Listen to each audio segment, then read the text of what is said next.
Now, I probably don't need to tell you that as gardeners, if you're working with plants, you very quickly develop an eye for what they say is an eye for a very good plant.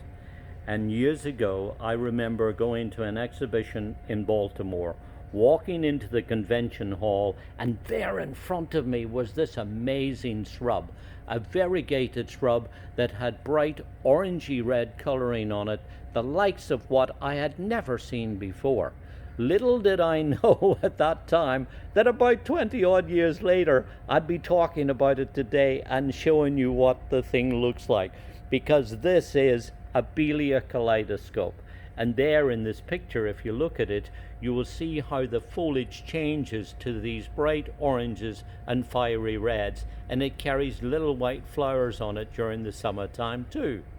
Now in early spring, when the growth begins to come on it, you'll see that it starts out with a kind of limey green color.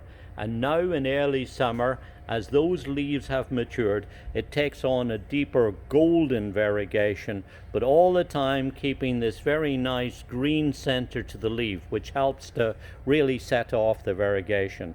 And then when the weather starts to turn cooler in the autumn time, that's when you start to get some of this spectacular foliage. All on a plant that only grows about 2.5 to 3 foot high and spreads out to about 3, maybe 3.5 foot wide. So it's a little wider rather than tall. It's a zone 6 plant that you can grow either in sunny or partially shaded conditions. Personally, I like to keep it out in a little bit more sunlight. I find there that I get better color on the plant. But what's important to say is that when you get plants like this, dig a good sized hole and work in plenty of organic matter, and of course water them well to get them started. That way these plants will get off to a beautiful start. You'll have an almost instant display, and then you'll be able to enjoy this gorgeous foliage through the rest of the year. You could plant it either as a single specimen, kind of like this plant here, but you could also use it in foundation beds and so on. But I'd suggest you think, if you have the room, about putting it kind of like I have these plants here, as a little kind of low hedge. Or better still, if you have the space, you could plant these into a boulder group. And ideally, I'd suggest that you think about putting them in informal groups of 3s, 5s, 7s, that sort of thing. Put them in at about 4 foot centers, and then you'll have a series of these gorgeous mounds that will really set your garden alive with lots of long-lasting and also wind-resisting foliage. You see, anything with a flower on it, like a rose or some of the other plants you might be growing in the garden, when it rains and you get blustery weather, those flowers are likely to get blown off. Well, guess what? Anything with colored foliage like this, as long as it's got leaves on it, it's going to be beaming out color. So it's therefore very, very valuable.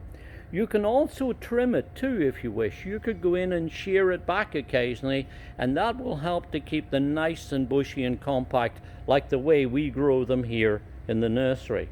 One thing's for sure, you'll be able to use this in a variety of locations, including also a little idea that I employ sometimes, and that is that I'll buy a plant like this in the springtime. I'll take it, I'll put it into a container, I'll enjoy it on a deck somewhere where I can water it and look after it, and then towards the latter end of the summer, early part of the fall, take the whole plant out of the pot and plant it in the garden. That way I'm enjoying it during the summertime as a container plant, and then I have it for years later out in the garden. One other little tip I'll pass on about growing this too, and that is because the foliage looks at its best during the winter time, when it's windy and cold and perhaps even having frost-driven wind, which is likely to damage and dry out the leaves. What I'd suggest you do is look around your home and see if there's a place that's a little bit more sheltered, perhaps in behind a wall, somewhere tucked up behind another evergreen, perhaps somewhere closer to your house, somewhere where you're able to break that winter-driven frost, and that way you'll be able to enjoy the foliage much better and for a longer period.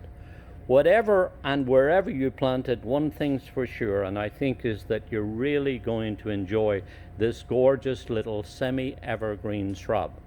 What's also interesting is that it turned up as a sport on a nursery in North Carolina. Randy Lindsay was the propagator at Panorama Farms in 1997. He noticed on an all-green variety of Abelia called Little Richard that there was a sport on there that had this wonderful variegated foliage. Obviously, I think probably his eyes popped out of his head, but he took cuttings of it, he propagated that, and that's why we're able to grow and offer this to you today, so that you're able to have this fantastic shrub in the garden. Lots of exciting things going on with it, and I'm going to finish now by just saying that this is Abelia Kaleidoscope, probably one of the most attractive little shrubs that you can grow in your home.